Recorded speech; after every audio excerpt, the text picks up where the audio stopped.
Was I wrong to shut down a party game that turned my trauma into a punchline? My aunt raised her glass at my cousin's backyard birthday, clinked a fork against it, and announced we were playing Two Truths and a Lie, Family Edition.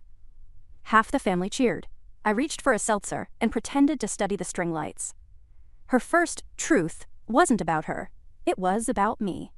When OP was 17, she disappeared for 3 days. We all thought she'd run off with that drummer. Laughter. The lie, apparently, was that it was 4 days.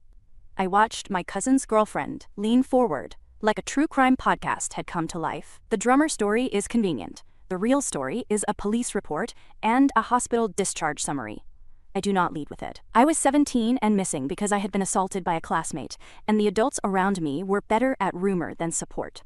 My aunt liked the drummer narrative because it was tidy and made me sound reckless instead of hurt. Through college and into adulthood, she'd bait me with it at holidays. Remember your rockstar phase? I learned to change the subject or leave the room. The only boundary I ever said aloud was please stop. She says she uses humor to take the sting out. What it does is put the sting in front of an audience and ask them to rate it for laughs.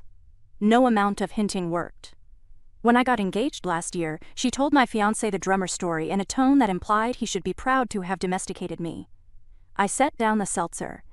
Dryly I said, I am not a trivia fact. We're done. She blinked. Someone giggled like I was the uptight one. My aunt tried to pivot. It's just a game. Lighten up. I said, I asked you to stop years ago. You didn't. I am leaving. And I did. No scene, no tears. I hugged the host, grabbed my cake slice to go, and left her clinking her glass at no one. The boundary is boring. Do not package my trauma as entertainment. I do not need an apology performed in front of a live studio audience. I needed the silence that comes with finally not participating. Later my cousin texted, I am sorry. I didn't know.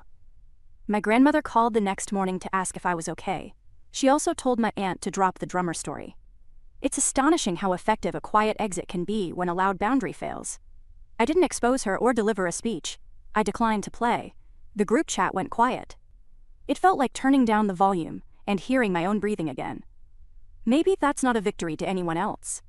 To me, it was the first time that story didn't own the room. So, am I the a-hole for shutting down the party after my aunt used my trauma as a toast?